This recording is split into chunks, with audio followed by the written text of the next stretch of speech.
The American Brain Tumor Association is pleased to welcome you back to our webinar series. My name is Umbreen Mann, Program Manager here at the ABTA. Our webinar today will discuss COVID-19 and the brain tumor community. We understand that there is a lot of concern regarding COVID-19 or the novel coronavirus disease and how it may impact the brain tumor community. Our webinar today will address some of these concerns and will answer some common questions that we've collected from the community. We will also be answering questions from our live audience. Without further ado, I am delighted to introduce our webinar speaker today. Dr. Milan G. Chheda is a neuro-oncologist and assistant professor of medicine and neurology at Washington University in St. Louis. He is a clinician who treats patients with brain tumors and neurological complications of cancer. He has a laboratory focused on understanding brain tumors and developing new treatments for glioblastoma. With collaborators, he has been developing Zika virus as a potential new therapy for glioblastoma. Thank you for joining us, Dr. Chheda. We will get you online. Hi. Hi, Dr. Chheda. So while we get your webcam up, do you mind starting by giving us a little background on COVID-19 and what it is? Sure. So COVID-19 is actually the name of the disease. CO from the COVID is corona, VI is from virus, D disease, and 19 is from 2019. And the actual virus name is called SARS-CoV-2.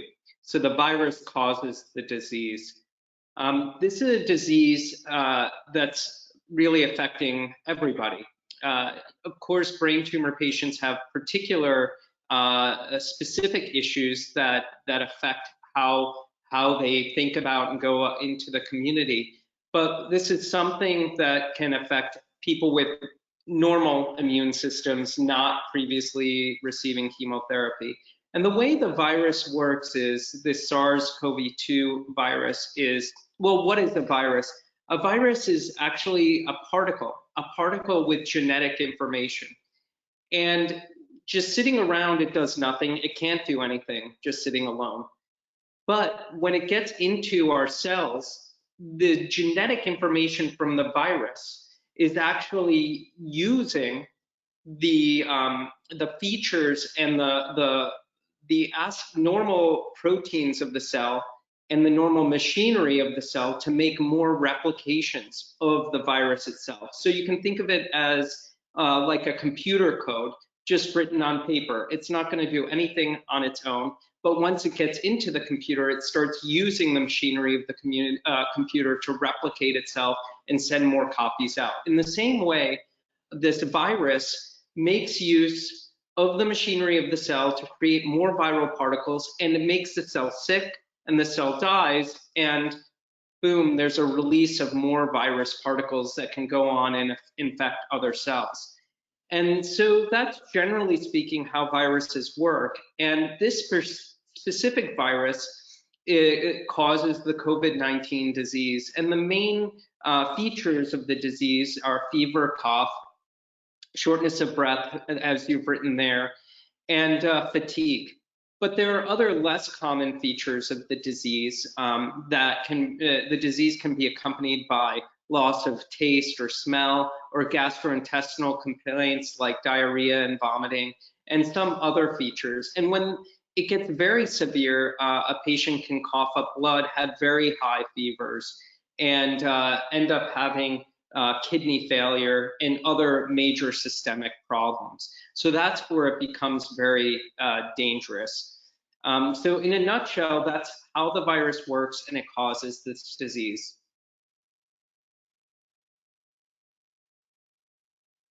Thank you for sharing that.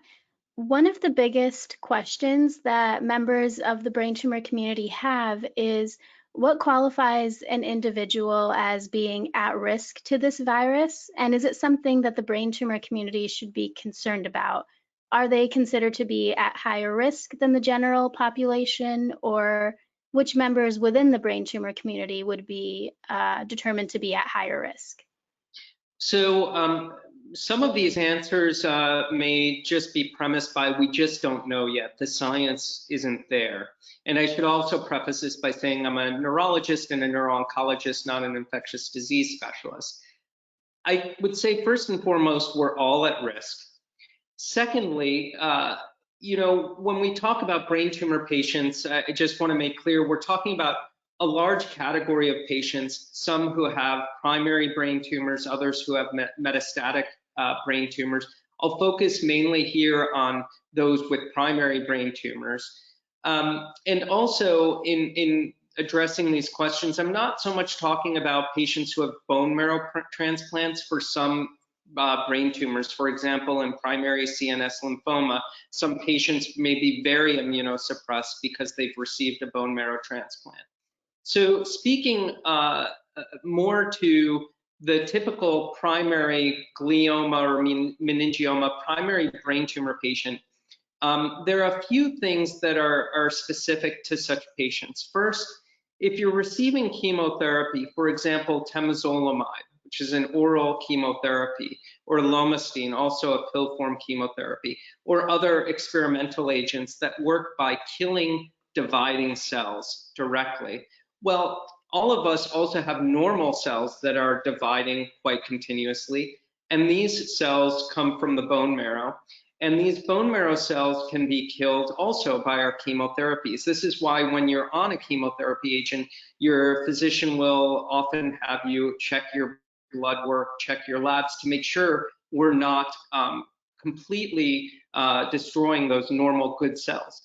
And these bone marrow cells go on to form cells that are part of the immune system, like white blood cells or lymphocytes. Lymphocytes are a subpopulation of white blood cells.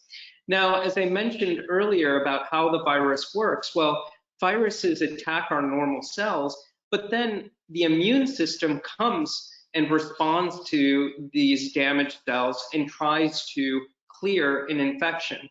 So in cases where your immune system is suppressed by therapies we're giving, it may mean that you're less likely or less able to fight off the viral infection. So this puts our brain tumor patients in a special risk category. But we don't know for sure how much more of a risk they may be. In addition, many times things like temozolomide don't severely drop your blood counts, although we already do know that temozolomide can cause lymphopenia, which is a reduction in lymphocytes, a subpopulation of immune cells. And in addition to this, radiation can cause lymphopenia. And when you reduce those lymphocytes, you make yourself a little bit more susceptible to infection, but also a little less able to fight off infections like this.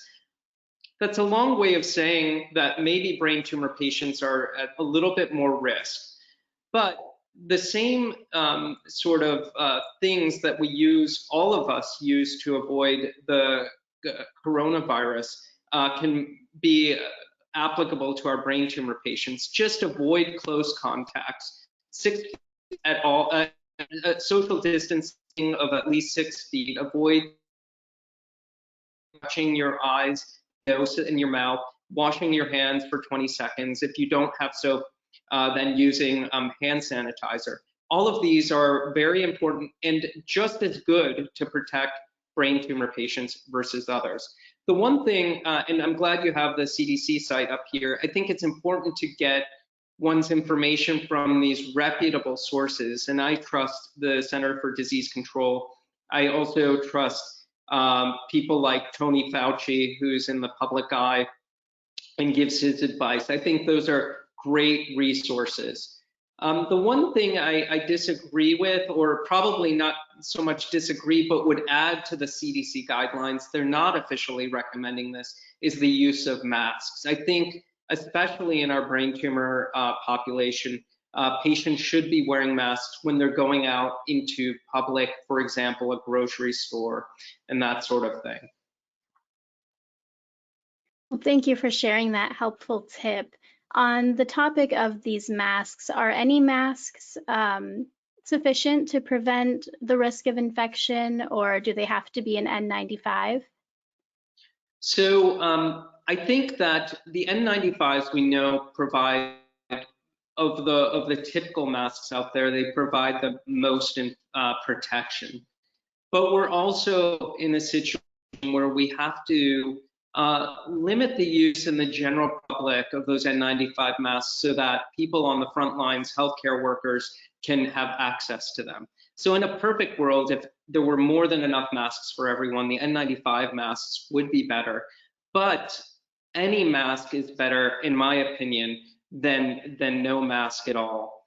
And the purpose of wearing a mask is twofold. I mentioned that these viruses are particles, they're microscopic particles, and so they're in the air and can survive floating around. So we're protecting ourselves from inhaling these microscopic particles. So the beauty of the N95 masks is that they can filter out even those microscopic viral particles. But even a surgical mask that's a little bit loose fitting but covering your mouth and nose can protect you from larger droplets of that contain the virus. So this is very useful.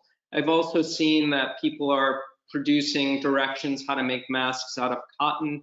And I mean, the relative safety or relative protection of cotton versus other materials, I really can't speak to, but I would say that any mask is better than none, and the surgical masks that are produced for such things are probably going to be better than just using a t-shirt. But even using a bandana, if you don't have other masks available to you, is probably worth it for our brain tumor community patients. Thank you. That's a wonderful, helpful tip. So does COVID-19 present itself differently or pose any additional complications for immunocompromised patients or brain tumor patients specifically, or does it affect all people the same? A short answer is we don't know. There are a few aspects to how the virus presents. And as far as we know, it's not, although there may be some new science coming out about this, as far as we know, it doesn't directly infect brain cells. It's coming through these, through our air routes. Now, it may be causing the loss of smell or taste by affecting certain nerve cells, but for the most part, we're not talking about it presenting in brain tumor patients or even non-brain tumor patients with something like an encephalitis, something like a West Nile encephalitis, where the actual brain tissue is being infected and there's a big inflammatory response. There may be some rare cases now coming out, but not as far as we understand the typical virus. For brain tumor patients, I can think of a few additional important points. One is if you're on chronic steroids, meaning more than just a few days of steroids, this can lower your immune system as well, in addition to the chemotherapy issues I was talking about before. But for example, when somebody is on steroids, their physician will often prescribe something called Bactrim for prophylaxis to protect against certain kinds of pneumonia, for example, something called PCP pneumonia. And so I do wonder if patients who are on chronic steroids to manage the swelling in the brain around the tumor, they may be at slightly more risk for the infection to cause problems, because again, the immune system isn't able to ward off and attack the virus as well. In terms of other specific risks to our patients, I can't think of any that right now. Was that clear, or did you have any other follow-up questions? Or Yes, I guess one follow-up question would be, focusing on that immunocompromised population. You mentioned some forms of therapies and treatments that can cause a patient to become immunocompromised. So in the brain tumor community, as part of their treatment plan, there are patients who've had only surgery, they have patients who have had chemo and radiation or any combination of the three. For those patients who have had surgery only, does a craniotomy or having had a surgery cause them to become immunocompromised? Or based on your knowledge, is there a time frame from the point of surgery to when a patient's immune system starts to build back up? I think if patients have just had a surgery, they're not typically more immune compromised. Of course, after the surgery, sometimes the surgeon may place the patient on a short course of steroids. So that beyond that, though, I don't think the actual physical act of surgery puts somebody at more risk. Another thing I'm just thinking about is that, I touched on some chemotherapies, but, there are a lot of experimental medications, some of which are immunotherapies. And whether or not receiving an immunotherapy, whose goal is to actually boost the immune system response against the tumor, whether or not that would suggest somebody is more or less protected against the virus, we really don't know. Okay, thank you for sharing that. So now, if there is someone in the brain tumor community who suspects that they may have COVID-19, what are some actions that they should take? Should they be contacting their neuro-oncologist or their primary care physician? Should they go straight to the ER? What exactly should someone do if they're a patient and suspect they have this virus? I think they should not go directly straight to the emergency room if they're stable. Stable meaning that they're able to communicate normally and able to get around okay. I think the first point of contact should be with their physician, and it can be either their neuro-oncologist or their primary care physician. Both of these contacts are a good mechanism to get into the system. And what happens after that is the physician will ask about the symptoms the person is having and may arrange for a test outside the site of the actual hospital. There might be satellite sites set up for infection. My goal here is to reduce the risk of a brain tumor patient being exposed to others who definitely have the virus as well, who in an emergency room or other hospital setting. I would suggest that if the patient needs to be seen, it may be better to go to the clinic setting or the urgent care setting. But again, the call should be made first and foremost, and the patient will be appropriately sent to the right place. Thank you for that advice.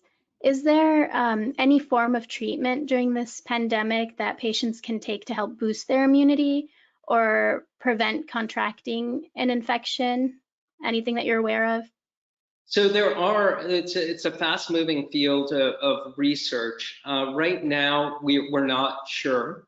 Hospitals are testing a number of different medications, some that have been used for a long time, to see whether or not they can affect the ability of the virus to get in and get out within the cell.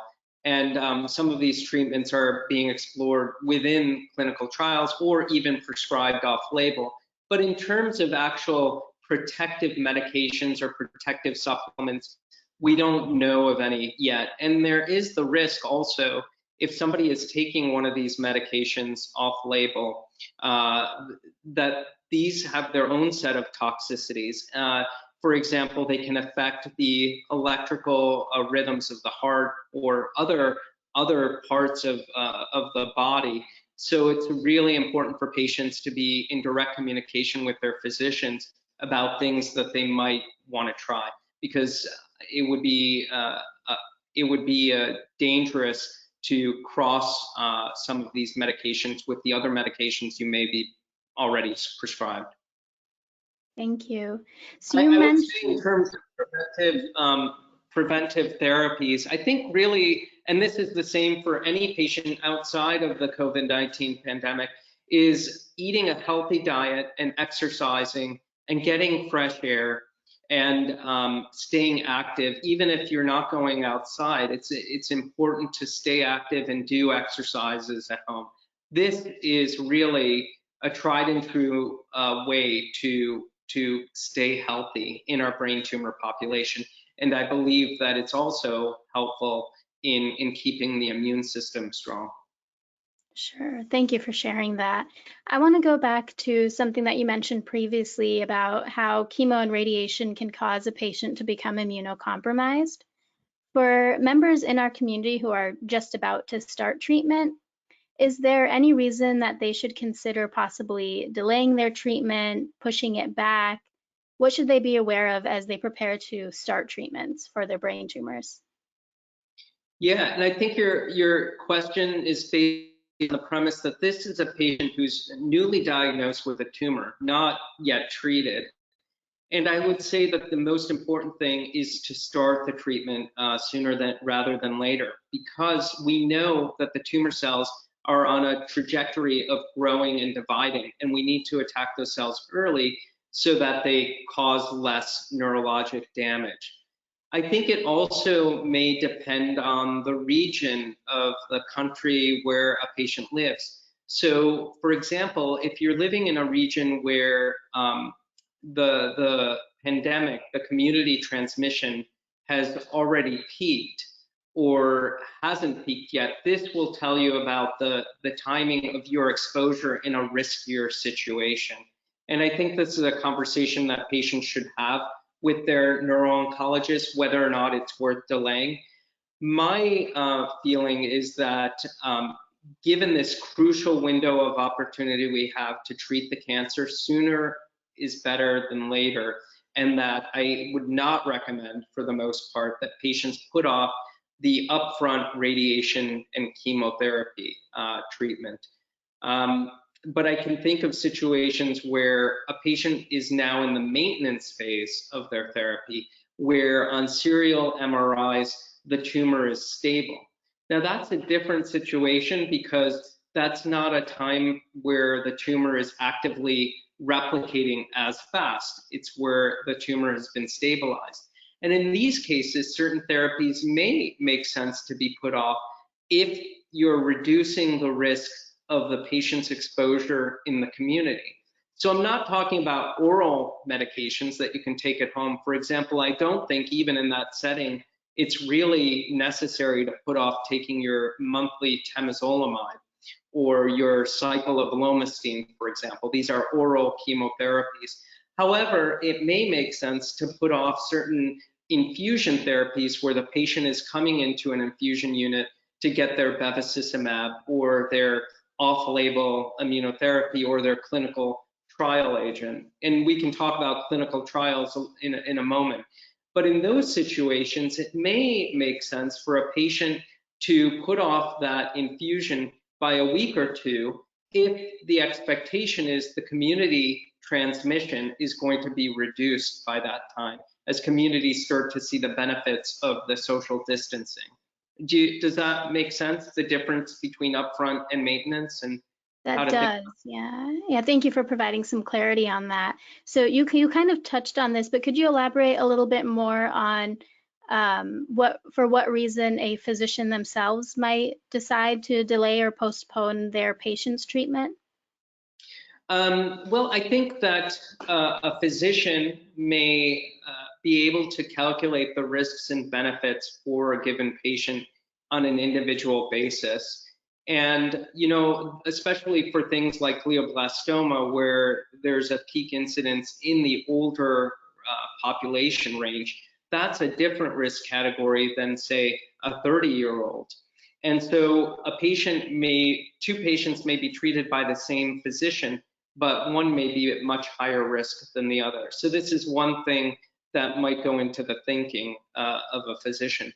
Also, a physician may be responding to how the blood counts have been affected with the last cycle of chemotherapy. How low did the white cells go? And so this is also an important point in the calculation. Another reason oncologists may want to delay things are, well, if I'm giving chemotherapy now, when am I going to have to be checking the blood counts of my patient? A patient coming into a lab to get a blood draw, while a low risk environment, it's still a slightly increased risk compared to staying at home. So a physician may be thinking about the future ramifications of giving a chemotherapy now. Thank you for providing some clarity on that.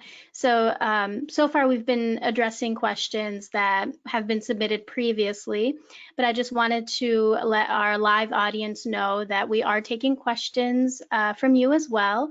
And I know some people have already taken advantage of the question box, but if you do have a question while we're discussing this, please type and submit it using the question box on the control panel, and we'll answer as many questions as we can as time allows. So Dr. Chheda, one question that we got that came in goes back to treatments and what can cause a patient to become immunocompromised. One treatment that is of a lot of interest to patients today, they may even be receiving it now, is proton therapy. Is that one of the treatments that can cause a patient to become immunocompromised? Yes, any kind of radiation therapy, and proton therapy is a radiation therapy, can cause immunosuppression.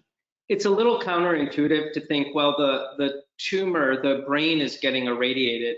Why would that cause systemic immunosuppression? But in these radiation fields, there's constantly blood flow, and for other reasons we don't yet understand, there may be a systemic effect of cells being radiated, and this is known to cause immunosuppression. So both proton radiation and generally involved field radiation can be associated with immunosuppression. And what about the Optune device?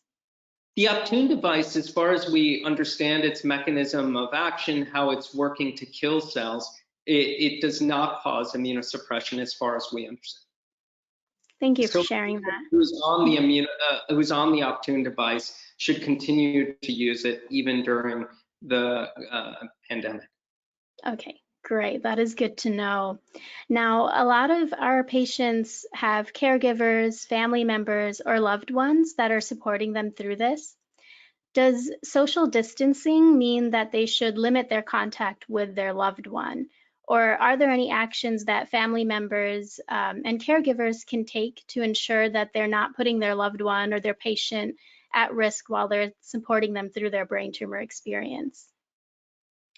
Yeah, this question touches on a few very important issues. One is emotional and mental health when somebody has the diagnosis of a brain tumor, and the diagnosis itself can be very isolating. And the second issue is these are caregivers who may live in the same household as a patient. So and often because, tumors like glioblastoma, as I mentioned, will often affect older patients, it may just be one person who's living at home, a spouse or a loved one who's taking care of the patient. So all of these issues are important to consider. First, I think we should recognize the advantage of things like video chats and the importance of staying connected to a family member by that route, or even telephone calls. This is important for the emotional well-being of our patients. So if a family member doesn't live in the same household, I would suggest that maybe cutting down the regular in-person visits and replacing them with video conferencing is important, because with each additional contact, there's an increased risk. And if somebody is not living in the same household, they should probably minimize those visits, or you could meet in a park with a fair amount of social distancing, 6 feet or more. Now, the issue is a family member living in the same household. Now, these are primary caregivers, and it's important for those people, if they can, to minimize their own exposure in the community. Of course, they have to go to the grocery store, etc., and do those sorts of things. So there are points of contact of potential exposure. I think that it's important that before any contact, when that person comes back into the household, there's thorough hand washing. There's frequent washing, at least once a day, of commonly heavily tracked areas, doorknobs, etc. The CDC has a lot of guidance on this. Now, if somebody in the household who's the primary caregiver starts to feel symptoms, this is an issue because first, that may be the only caregiver in the house. Let's take the first example where it's not the only caregiver in the house. I would suggest that person who starts to feel symptomatic isolate themselves away from the patient with the brain tumor, isolate themselves on a different floor, having food or other needs being tended to as necessary, but in a different region of the house, and also frequently hand washing among the entire household. But I think this becomes more of an issue when it's just one spouse and the patient with the brain tumor. And how do you deal with that when somebody starts to feel symptomatic? And I don't have an easy answer to this except letting the neuro-oncologists and the primary care physicians know about such a situation and seeing whether or not there are community support groups or otherwise that provide and fill in meal making, etc., for the patient with the brain tumor. It's not an easy situation. If somebody who's a primary caregiver and it's only 2 people in the household, I think wearing gloves, wearing a mask, even coming up with ideas to prevent cover clothing, these are things to think about. I've heard of even one patient's family member having a plan to use garbage bags and cutting holes in them to cover themselves.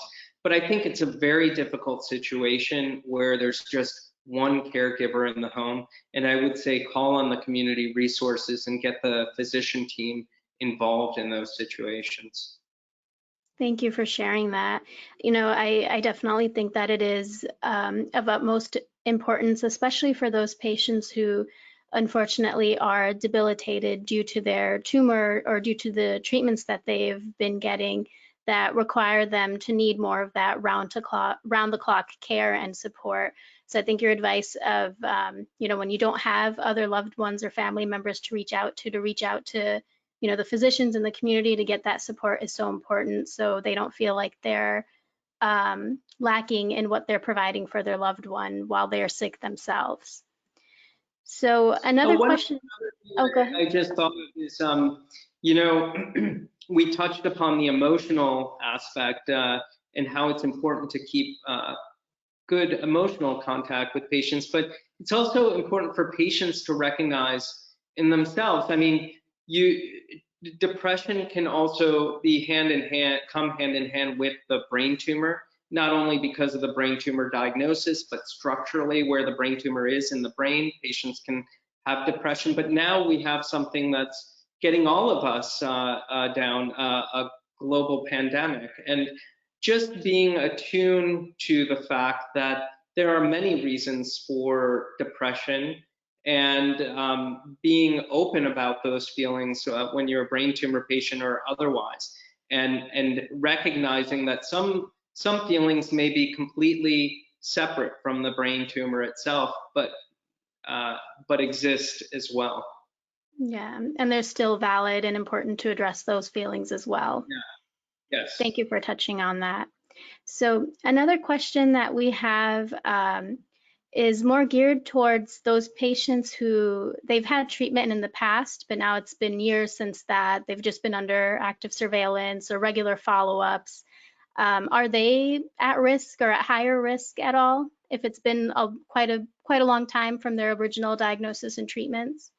No, not for the most part, as far as I would understand it. As long as their blood counts are now normalized, they are not at increased risk if they're just under observation. And some of those patients, those long-term patients or survivors, they're on other medications to manage side effects, like seizures, for example. Do medications for seizures put a patient at higher risk at all? No, they don't. Commonly used medication, levetiracetam or Keppra, doesn't. Other medications that are typically used for seizures, as far as Lamictal or others, don't really significantly affect the immune system. They can effect. Again, this comes back to the question about other medications that people are mentioning in social media, et cetera. It's really important for patients who are taking any kind of medication, but especially these anti-seizure medications, to not start some other treatment on their own without letting their physicians know, because it can cause a great deal of toxicity and danger. The other issue is we didn't really talk about yet medications people use for headaches. And this is a theoretical risk. I don't think it's been proven just yet. But, you know, I mentioned that the virus can bind to a cell and get inside. It attaches to the membrane and then gets inside of our cells. And one of the ways that this virus does this is there are proteins that it interacts with on the cell surface. And it turns out that one major receptor, a protein that the virus binds to, is called ACE2. And this ACE2 is actually can be increased naturally as a response to treatments with drugs like ibuprofen. So I can imagine a theoretical risk if a patient is taking ibuprofen and you have increased production of this protein that the virus can use to get inside of cells. You would you can imagine that that would increase somebody's susceptibility to viral infection of this SARS-CoV-2 virus. So I would recommend, if patients are using things like ibuprofen, they use some alternative like Tylenol, or they should at least discuss this with their neuro-oncologist. Other medications like aspirin, typically our brain tumor patients don't really take aspirin unless they might have some underlying coronary artery disease. So I don't know of a theoretical risk of aspirin, but typically I wouldn't recommend aspirin for headaches. But these are things to just think about and consider. Sure. So I think the takeaway there is, if there are any additional medications that patients are taking or considering taking, it's vital that they discuss it with their physician prior to starting anything. Yes. So another question that a lot of people are interested in is what the COVID-19 pandemic might mean for clinical trials and a patient's access to clinical trials. Is this pandemic impacting the process of that at all? So I think it's institution dependent, depending on the hospital that the patient is getting his or her treatment. I think for the most part, access to clinical trials shouldn't be affected. I think though certain aspects of clinical trials may be affected. So for example, the way I'm personally managing it is, if a patient is part of a clinical trial, and there are different aspects to the clinical trial. It's the treatment to benefit the patient, but then there also may be additional laboratory blood draws that are testing the response or the concentration of the drug in the patient's system. And so what I've been doing is minimizing or getting rid of or putting off any aspect of a clinical trial that is not directly benefiting the patient or does not have a good probability of benefiting a patient. So there are certain clinical trials where we still have the patient come in to receive his or her treatment, but we may be pushing off or even not doing it all, the blood work, if it's just measuring some aspect of the clinical trial. But if it's for the safety of the patient, then we are still continuing to do this. In terms of opening clinical trials, it hasn't affected our institution. It may affect other locations. And there may be some treatment modulations. For example, if a certain treatment is an infusion, typically given every 2 weeks, a physician may choose to give it every 3 or even 4 weeks instead. But there may be a concomitant increase in the dose of the medication given if it's widening out. and probably not that important for a patient. But when we make changes on these clinical trials based on something like a pandemic or otherwise, this is counted sometimes as a deviation from the protocol, and we have to report this as a deviation. But it really shouldn't change the actual care and treatment a patient is getting. I can imagine certain situations where the risk-benefit ratio is shifted a little bit, so the probability of benefit to a patient may not be now outweighed and may not be outweighing the potential risk. So there may be some early phase clinical trials where we're just getting the highest dose possible that is safe in humans. Now, these certain trials may be put off because there is a decreased potential for benefit giving at a given dose level for a patient. So I could foresee how some of clinical trials in that realm may be affected.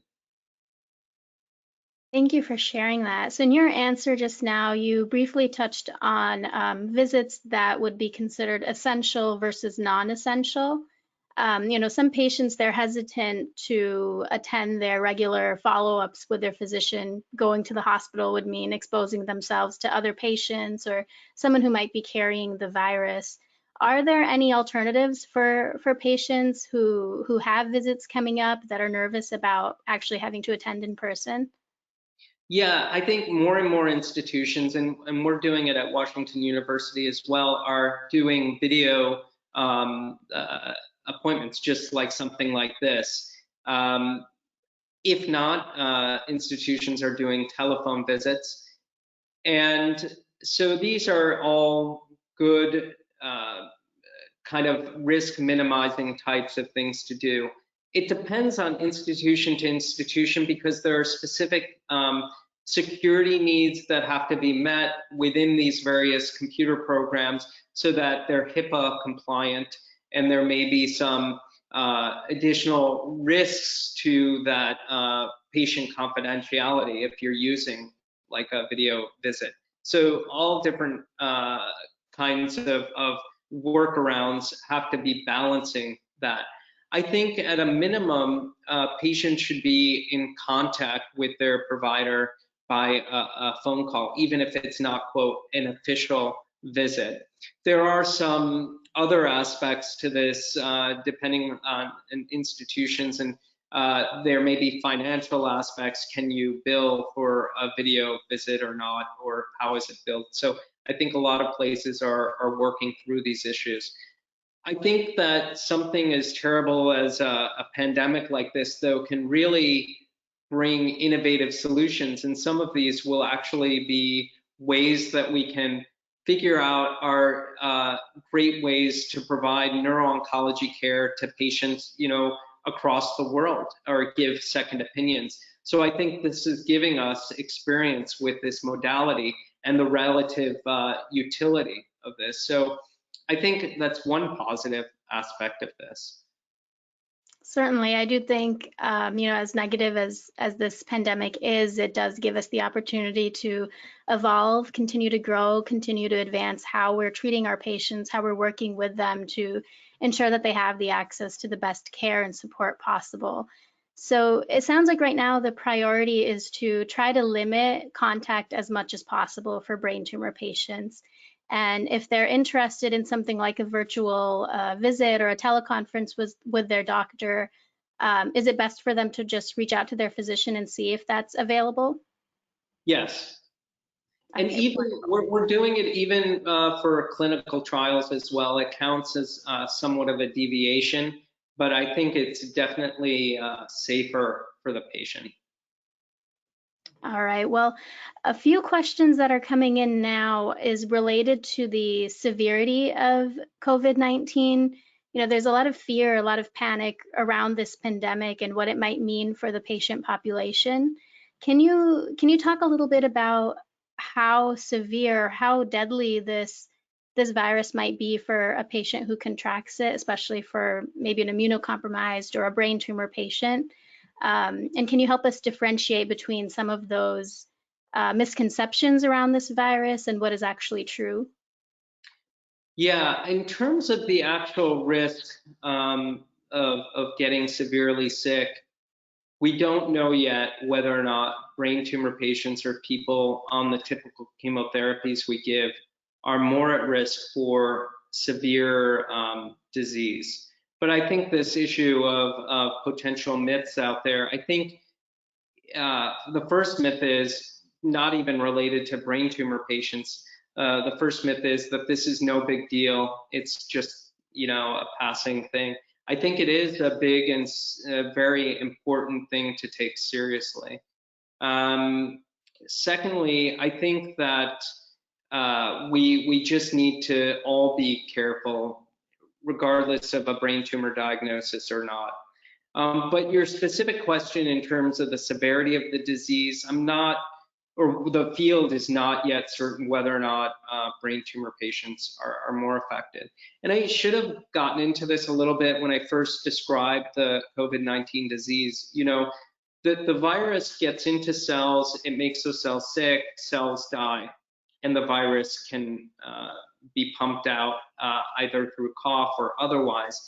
And the second aspect of this disease is that it can trigger a very strong immune response. The normal immune system, trying to fight off the disease, can get over revved up and cause something called a cytokine storm.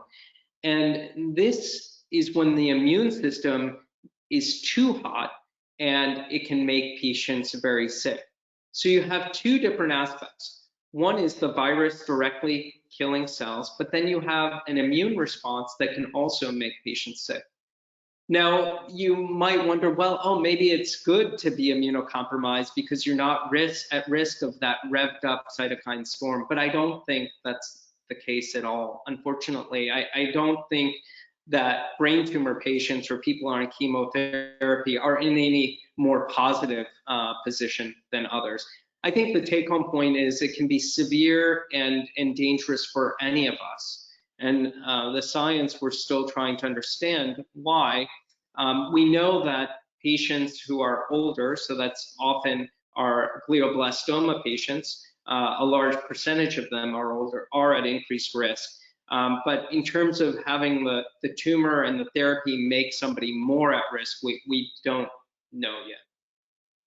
Well, thank you for sharing that. So now, just on that note of trying to protect the patients and their health, there are patients that, they still want to stay active. They still want to get out and be able to go outside, engage with the environment.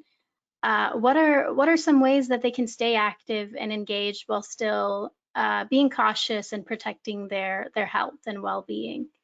Yeah, I'm very thankful for this question. I think it's very important for brain tumor patients to stay active, get exercise, and go outside. I mean, you can go outside and take a walk with your household member or be with other friends as long as you're practicing good social distancing.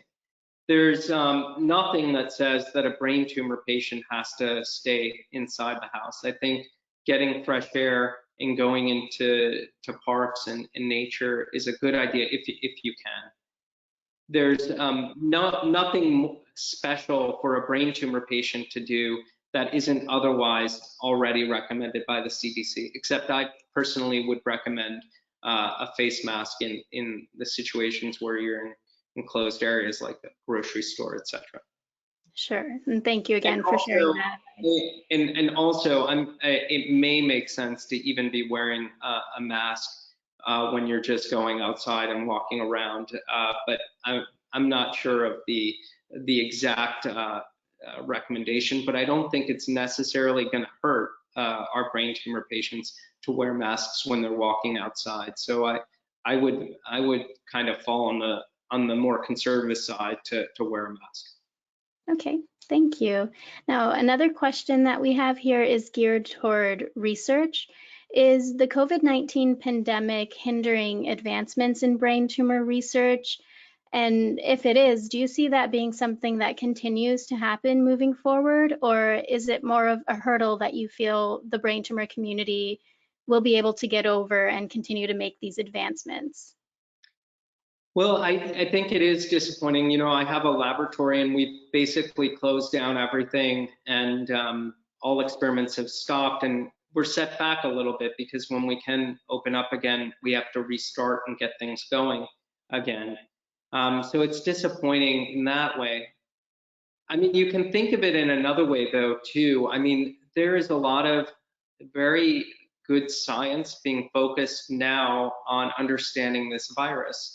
And there are new innovations being made in terms of the technology even, and our understanding of how to interact with our patients. But back on the research aspect, I think that there will be very helpful science that comes out of this that goes far beyond the actual COVID-19 epidemic.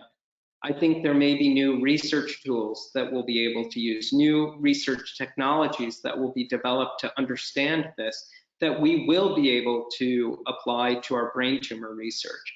And I really honestly believe that it will breed new innovation that will trickle over into our brain tumor landscape. So I look forward to that. Of course, it's disappointing that our research is closed down.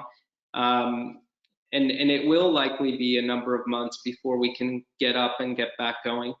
Another benefit of this is I've really used it to encourage my laboratory members to think outside of the box, to think freshly about their projects. You know, you get into this almost rut where you're doing the physical work of your laboratory projects every day, and you don't take time to just think more broadly. And I've had them look at different resources, for example, computational tools that they can apply to their specific research questions. I've been finding articles outside of our usual realm of science and sharing those with my lab members so that we can generate new ideas. And I think actually this extended so-called vacation, if you can think of it, a vacation of thinking the way we usually think, can really open minds, and I really look forward to the new creative ideas that members of my laboratory will bring to their projects. When we come back and reopen our labs, we are going to be working 10 times harder, and we're going to be working 10 times fresher. So I look forward to that. Well, it's great to hear that there's certainly a lot of hope out there, a lot of hope that you're sharing too, to help us get through some of these dark times now. It sounds like in the future there'll be a lot more innovations, and we can continue to try our best to create more innovative treatments and support for patients as they're going through a brain tumor experience. So, you know, one thing I just thought of is actually another aspect we haven't touched on yet are things like physical therapy, occupational therapy, etc. Where does that fall in this realm? I mean, these are very important treatment strategies to help people, our brain tumor patients. And I would suggest also looking into video visits, if possible, with these specialists. And if not, just asking them to email exercises, or even make their own clips of exercises or strategies they can recommend for our patients to practice while they can't be going directly in. And I think this is really important to continue these treatment strategies and look for ways around it. I do not recommend, for the most part, going in for these types of appointments if they can be avoided. But I think that the importance of exercising the different strategies that OT and PT are teaching patients is important to continue. thank you. I'm really glad that you brought that up, because a lot of brain tumor patients and members of this community are on physical therapy, so it's really important for them to be aware of that, especially given the current environment with the pandemic. So, you know, on the topic of the pandemic, a lot of resources right now are being focused on trying to limit the spread of this, trying to reduce how many patients are being diagnosed. Does that increased focus on the pandemic mean that brain tumor patients are going to have access to less resources or support? I don't think so. You know, there might be less in-face face-to-face support. But you know, all of us are, not just at my institution, but as a community, the treatment team wants to help and is focused on giving brain tumor patients the attention that they deserve. So I don't think that it's going to reduce the focus on our patients. Okay, wonderful. I know that was something some patients were worried about, so that's good to know. Now, we're running out of time for additional questions, but I wanted to ask you, just from your personal insight and experience as a neuro-oncologist, are there questions that have been brought up to you related to COVID-19 that we haven't touched on just yet that you'd like to be able to share with the audience? No, I not specifically. I just want to reiterate the importance of the emotional well-being of our patients and not to forget about that if you're a caregiver or family member, and not to be solely focused on the pandemic, but also focused on the other needs of our patients.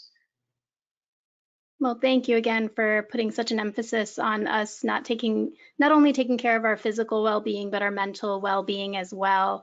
So that is all the time that we do have for questions today. And Dr. Chheda, I want to thank you again for joining us and helping us to address a lot of these concerns from our community. Before we conclude the webinar, I do want to share some resources that the brain tumor community can benefit from. As Dr. Chheda mentioned, yeah. So as I'm sorry, you have the informational resources, and I touched on this about getting information from very reputable sources, Center for Disease Control. But I also wanted to emphasize that in certain communities, you know, the actual government or politicians may not be making the most stringent recommendations about social distancing and getting out there. And I think it's crucial for our brain tumor patients to be more conservative than just what the politicians are saying, and to please whatever community you live in to go to reputable sources, because I think this is one situation where the scientists at CDC or Tony Fauci can give us better direction based on what we know about the virus. So I'm sorry to interrupt. No, thank you. Thank you for bringing more attention to that. And just like you mentioned, one of the places that patients and families can go to get reputable and trusted information on the COVID-19 pandemic is the Center for Disease Control and Prevention, or the CDC, which we have referenced quite a few times in our talk today. The CDC has great information on COVID-19, helpful infographics that we've shared in today's talk, tips on prevention, and even an online symptom checker. You can access this information and more on CDC's website at cdc.gov/COVID-19.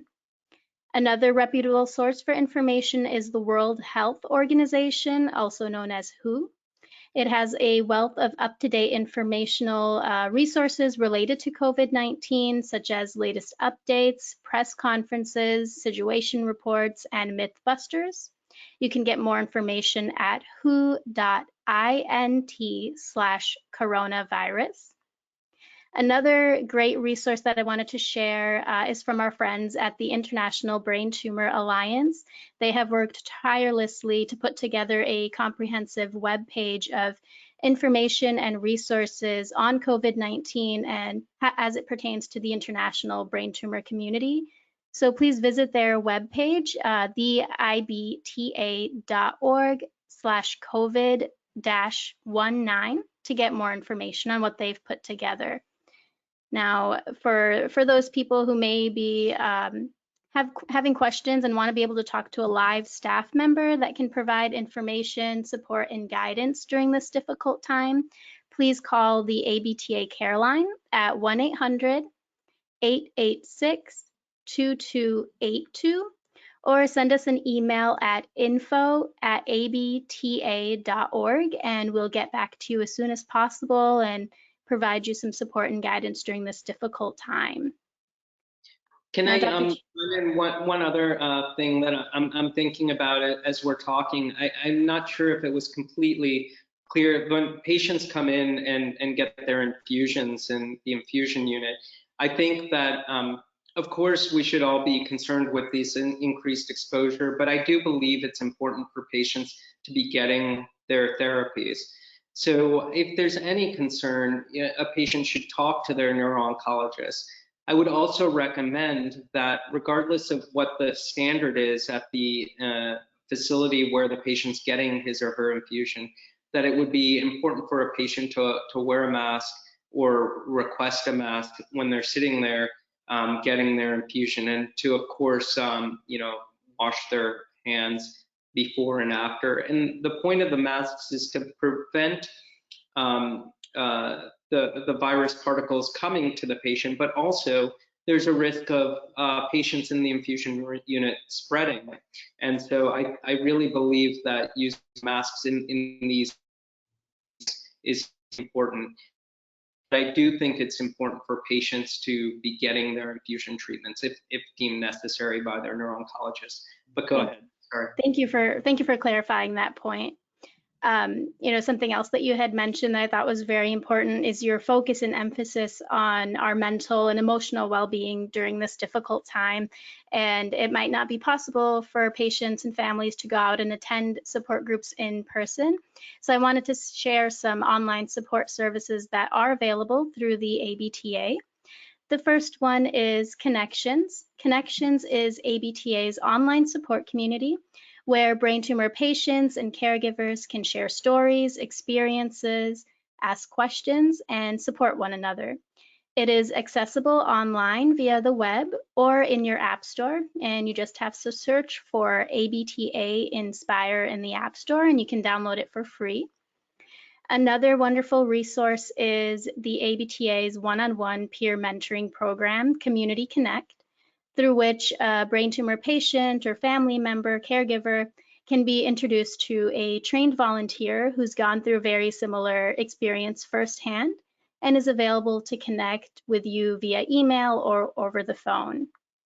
For more information on either of these social support resources, please visit our website at abta.org for more information and to register for free. Now that concludes our webinar today. Thank you once again, Dr. Chheda, for joining us and for your time in support of the brain tumor community. And a special thank you to all of you for joining us today. We hope that you enjoyed it and were able to find benefit. Thank you.